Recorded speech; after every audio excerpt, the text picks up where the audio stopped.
Por exemplo, vocês sabem que na época do regime militar, não, obrigado, um grupo de pessoas ligadas à luta armada resolveu, sabiam da famosa Operação Oban, né, que era a Operação Bandeirantes, que aconteceu em São Paulo, que foi a constituição de um aparato de crimes contra a humanidade, certo? E do aparato de tortura financiado por dinheiro de empresas privadas, muitas multinacionais e empresas privadas brasileiras.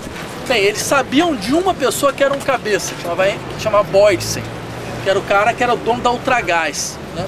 Então eles foram e justiçaram Boysen. Tinha uma lista, até hoje a gente não sabe quais eram essas empresas, mas existia uma lista de pessoas que deveriam entrar ser justiçados. O segundo era o Sebastião Camargo. Da Camargo Correia, que é o cara que está em todos os casos de corrupção desse país desde a ditadura militar. Então, ou seja, quer dizer, o dia que você conseguir inverter o processo e falar, se a gente quer acabar com a corrupção, então é necessário colocar na cabeça todos os empresários que transformaram esse processo de corrupção numa prática comum, aí você tem uma... Essa mentalidade começa a surgir. Ou seja, dentro do sistema estrutural, dentro dos modelos econômicos, políticos vigentes e das formas como eles, das dinâmicas que os fazem funcionar, né, de forma real. Nós não podemos, isso acho que ficou claro para muita gente, esperar muito de um futuro sem mudar essa estrutura radicalmente. Eu acho que o futuro fica bem sombrio, né? Fica um negócio muito estranho. O presente já está um pouco assim, de certa forma. Apesar do frenesi do consumo do momento brasileiro, de outros países e tal, do crescimento econômico e tal. Mas será que não seria o caso desses movimentos que atuam em setores tentarem dialogar também com essas questões, às vezes sem um eixo propositivo efetivo, mas eles que têm uma experiência de atuação, de história, de força, às vezes de mobilização, não seria o caso deles se aproximarem de alguma forma dialogar com essas questões que estão sendo colocadas? Então, olha só, essa é uma questão interessante. Eu lembro de talvez um conceito que possa ajudar nessa discussão. Assim, o psicanalista Jacques Lacan tinha uma ideia muito interessante, uma ideia que a gente poderia traduzir como basteamento. Quando você tem vários elementos dispersos, bem, a maneira com que eu organizo esses elementos vai definir o que eles são capazes de fazer. Certo? Quer dizer, se eu tenho várias lutas dispersas em vários pontos, né? Eu tenho aqui a luta ecológica de um lado, eu tenho a luta de transporte público gratuito por outro, eu tenho uma série de lutas isoladas. Tá? Quer dizer, da maneira como eu consigo bastear, ou seja, como eu consigo ligar todos esses processos a partir de uma espécie de eixo, tá? Vai definir a capacidade que eles têm de transformação. Tá? Quer dizer, eles isolados, eles fazem certas coisas. Eles juntos de uma determinada forma vão fazer uma coisa. Eles juntos dentro de outra forma, eles vão fazer outra coisa. Mesmo que sejam os mesmos elementos, mas a maneira como você os articula modifica a sua capacidade performativa, de produção. Então, nesse sentido, claro, existem vários movimentos presentes no interior da vida social brasileira. O movimento dos direitos humanos, o movimento prender o pessoal da ditadura, o movimento de passe livre, o movimento de educação pública, o movimento da agricultura ecológica, a luta contra o agronegócio. Então, eles isolados produzem um efeito. Se você juntar todos eles em uma chave, por exemplo, digamos assim, uma chave conservadora, porque isso é possível ser feito, eles vão produzir uma coisa. Agora, se vocês conseguirem juntar todos eles a partir de uma chave como essa, que é uma chave que insiste por baixo de todos esses movimentos, há uma questão central, que é, nós podemos potencializar essa discussão do ponto de vista da sua capacidade de profunda transformação do funcionamento da vida política nacional. Então, eles começam a funcionar de outra maneira. Quer dizer, o que vocês vão fazer? Vocês não vão inventar a roda. É um pouco que você estava falando, pô, a gente não vai parar aqui para inventar a roda. Tem uma série de coisas que aconteceram antes. Vocês não vão inventar a roda, vocês vão inventar o automóvel. A roda tá aí, tem 4 rodas soltas, entendeu? Deus me livre. O automóvel não. Teletransporte. Tudo bem, você tem as rodas soltas, falta só alguém para botar as rodas no lugar, para que ela consiga andar, encaixar o pedal. Exatamente, para que ela possa andar. O motor não potencializa, o motor perde potência. É verdade. Uma carruagem. Esses movimentos são uma vontade de fazer bicicleta. Diz respeito ao que a gente pode esperar da mídia em geral. Primeiro, o problema da mídia é um problema, se fosse só brasileiro ia ser fácil. É um problema geral, é global. Né? E é interessante porque todos esses movimentos de ocupação colocam. O que é interessante é o seguinte, por exemplo, eu posso contar uma experiência pessoal. Há uns 2, 3 anos atrás, você abria o Jornal do Brasil e todas as pessoas que estavam criando opinião pública eram representantes do mais forte pensamento conservador. Na área da política, na área da cultura, na área da economia, tudo. Certo? O que aconteceu? Num dado momento eu comecei a pensar, olha que engraçado, eu dou aula, eu tenho 200 alunos numa sala, esses malucos, eles escrevem para o jornal, tem 300 mil pessoas que ficam ouvindo eles falando esses absurdos. O que vai acontecer? Eles vão naturalizando uma série de coisas, vai chegar um momento que isso vai passar para a opinião pública como uma opinião natural, enquanto a gente vai estar totalmente ligado a um gueto, vamos ser jogados para um gueto. Vão ficar lá, nos 200 pessoas, até que eles vão começar a achar, mas vocês não fazem nada, a gente vai cortar o seu dinheiro, vocês vão desaparecer, simplesmente. Então, nesse sentido, 2 coisas interessantes. Quer dizer, a primeira coisa, eu acreditava, vocês têm que ocupar todos os espaços possíveis. Todos os espaços possíveis que vocês puderem ocupar, vocês têm que ocupar. Vocês têm a possibilidade de entrar num jornal, de entrar numa televisão, vocês entrem. Vamos invadir a rádio. Invadem a rádio, vocês façam isso. Não, por uma razão muito simples. Vejam, não existe essa coisa de cooptação. Por uma razão simples. Vocês sabem o que vocês querem. Por mais que as pessoas tentem modificar vocês não vão se modificar. Se a coisa ficar muito radical, vocês vão simplesmente bater a porta e ir embora. Não existe isso. Quer dizer, as pessoas só cooptam pessoas que no fundo não sabem o que querem, nunca souberam. Né? Pode ser aquela coisa, o sujeito que passou por uma organização trotskista quando tinha 15, 16 anos, certo? E depois virou o maior canalha, né, na imprensa nacional, não sei o que, tá cheio dessas histórias. Mas olha que interessante, isso é mais uma pauta de forte mobilização popular. Você vê, teve uma eleição em Berlim para a prefeitura. Apareceu um partido, ganhou 8% do nada, um partido pirata. Qual que era a base da proposta do partido pirata? Era essa. Né? Dizer, eles sabiam, você tem a internet é a próxima esfera de tentativa de regulação. O que foi fantástico é que, vejam, um partido do nada, né, conseguiu ter uma votação muito maior do que vários partidos tradicionais. Por quê? Porque eles acharam uma pauta, que era uma pauta que mobiliza todo mundo. Todo mundo quer a internet livre. Quer dizer, essa é mais um dado extremamente interessante. Quer dizer, são essas pautas que têm essa capacidade de mobilizar vários setores da vida social. Eles não vão fazer isso. Eles não vão fazer isso porque vocês estão interligados a um tipo de movimento mundial. Uma coisa dessa natureza pode sair no mundo inteiro. Basta vocês terem um pouco de inteligência, vocês conseguem colocar uma informação dessa no mundo inteiro. Sim, imagina, se tem uma coisa que eles sentem, o lugar mais sensível do político é a sua imagem. Né? É vulnerável. Então, o custo político. O custo político seria altíssimo, seria muito alto. Basta vocês terem um pouco de inteligência, vocês conseguem potencializar esse custo político a um preço impagável. Eu vi isso, por exemplo, em São Paulo. Eles acamparam na frente da prefeitura, ficaram lá enchendo o saco do prefeito. Enquanto eu estava dando aula, tinha um helicóptero da polícia passando por cima, para ver se dissuadia as pessoas. Né?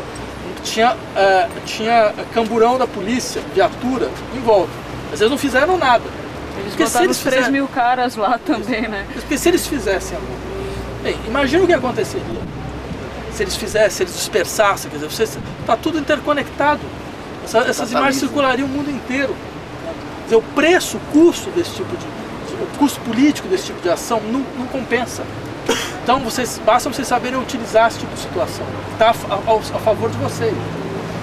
Quem é essa nova classe média? Né? Assim, para a gente começar talvez mapear e tentar entender um pouco por onde vai. Assim. Sim, mas veja, de uma certa maneira essa nova classe média é essa que você está de fato falando. Quer dizer, essa pessoa que mesmo morando no interior da favela tem uma TV a cabo, né, tem uma TV de tela plana, né, que conseguiu comprar um computador para o filho, todo esse tipo de coisa.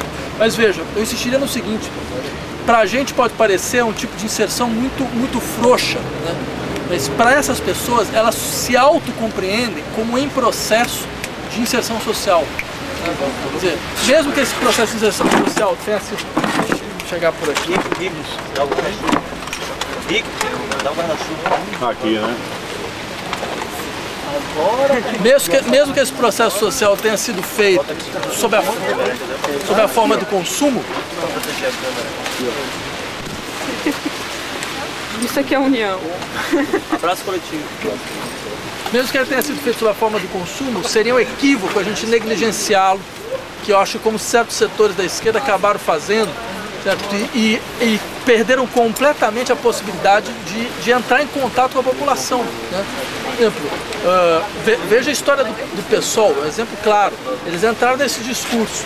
Bem, eles tinham 8% dos votos na última eleição e hoje não conseguiram ter 1%. Quer dizer, isso a gente tem que pensar, a matemática é um negócio brutal. Quer dizer, quando uma coisa dessa acontece é porque você tem que pensar, alguma coisa está errada.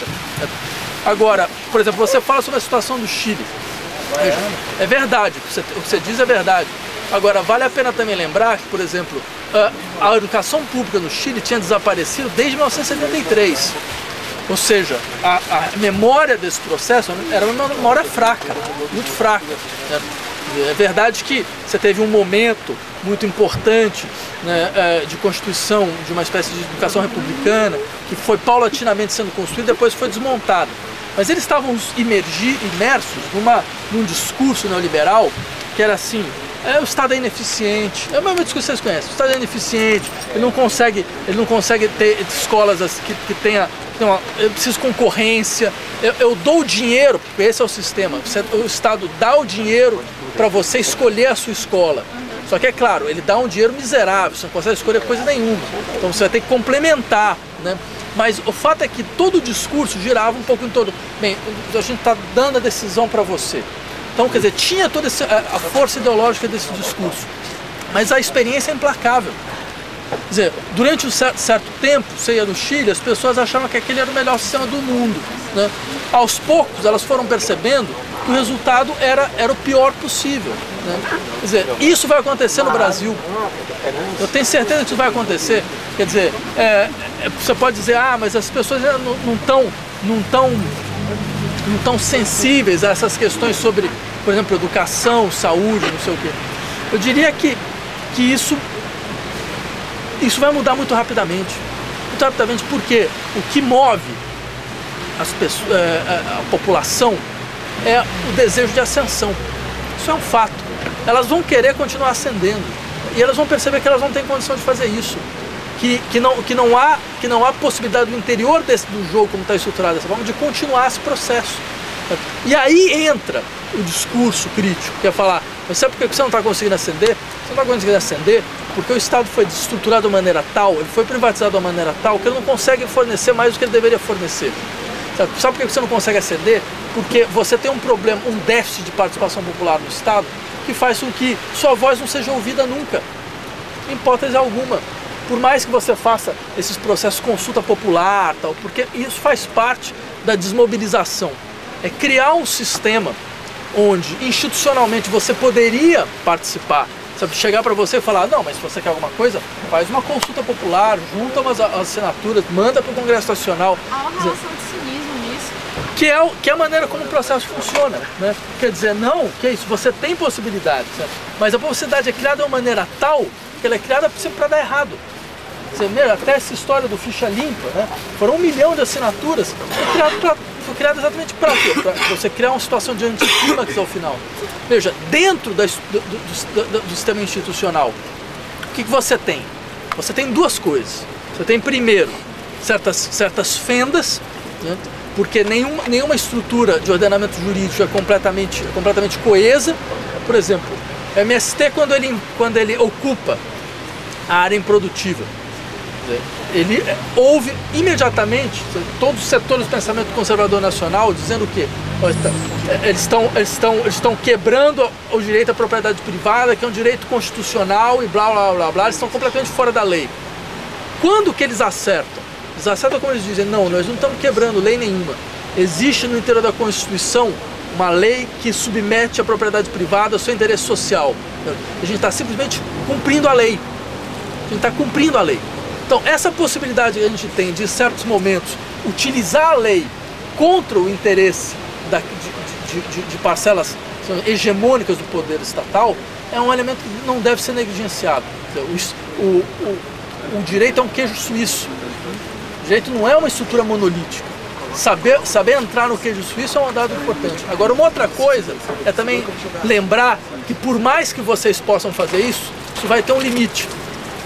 O limite existe nesse momento uma tarefa que é a capacidade de criar institucionalmente novas formas de participação. A gente ainda não sabe como isso vai se dar. A gente está só... Oi. Me perdoe. Deixa eu só... Pera aí que eu não estou conseguindo... Só resolver isso aqui. Reestruturar. Não? Já tirou o excesso, né? Você está falando do contingente da população que eles têm a experiência da exclusão social, eles sabem o que isso significa, certo? Eles têm a experiência da violência policial, eles têm a experiência da incapacidade, por exemplo, de compreensão dessas situações de desagregação familiar, né? que é absolutamente comum. Eles têm também a experiência do sofrimento social, certo? Que não é uma experiência que é veiculada por esses bastiões do pensamento conservador nacional. Quer dizer, o que esse pessoal faz? Eles tentam fascinar esse pessoal com promessas de ascensão, né? Não, olha só qual é a ascensão que a gente está te prometendo, né? Ascensão classe média veja, então não sei o quê. Agora, essa é uma tendência, eles vão puxar por esse lado. Agora, a gente pode puxar pela memória do sofrimento social, que eles têm ainda muito vivo. Você mesmo lembrou, quer dizer, o sujeito que mora na favela, ele sabe que a polícia está lá, não é simplesmente para pacificar, ela está lá para dar cacetete no filho dele também, entendeu? Para quando o filho dele estiver lá andando, para ser escorchada pela milícia policial, certo? Ele sabe, tudo isso ele sabe muito bem. O que acontece? Se a gente conseguir, de fato, mostrar sensibilidade em relação a esse sofrimento social, certo? A gente politiza o sofrimento. Porque esse é o motor da politização. Certo? Quer dizer, só há política lá onde a capacidade que você tem de falar do sofrimento do indivíduo. Quer dizer, você é capaz de identificar e mostrar, não, eu sei do que se trata, né? Eu sei que esse modelo que estão vendendo para você, ele não dá conta daquilo que você realmente vive, né? Ele propõe alguma coisa que não é aquilo que está exatamente dentro do seu universo, certo? Agora, essa é a nossa diferença. A gente ainda conseguiu, de uma maneira ou de outra, conservar a sensibilidade em relação a esse tipo de sofrimento, certo? A gente sabe da urgência do sofrimento, a gente sabe o que ele potencialmente pode produzir, né? Quer dizer, qual que é o grande problema da esquerda hoje? A esquerda não sofre mais. Vlad, falando isso... Ela não sofre mais em que sentido? Veja, quando você começa com o que aconteceu em todos os partidos de esquerda no mundo inteiro, inclusive no Brasil, você deixa de ler trabalho sobre reificação do trabalho para começar a comprar aqueles guias de vinho, né? Você sabe aprender como é que você faz para comprar vinho, não sei aonde. Quando você começa a deixar de ir, certo, em manifestações populares para ouvir o que as pessoas têm que fazer, para começar a ir em vernissage, né? Onde o acionista você começa a encontrar acionista de banco, você deixa de saber como as pessoas andam, né, de ônibus no meio da cidade para começar a andar de jato particular. Quando você modifica completamente, certo, a sua forma de vida, você já não consegue mais sentir nada. Para você é tudo completamente abstrato. E foi isso que aconteceu com uma grande parcela da esquerda mundial, com uma grande parcela do mundo sindical, certo? Quer dizer, não só no Brasil, mas no mundo, que foi se transformando em acionistas de fundos de pensão, entendeu? Então, quer dizer, você começa a subir, a primeira coisa que você faz é esquecer a pressão do sofrimento que você sentia, né?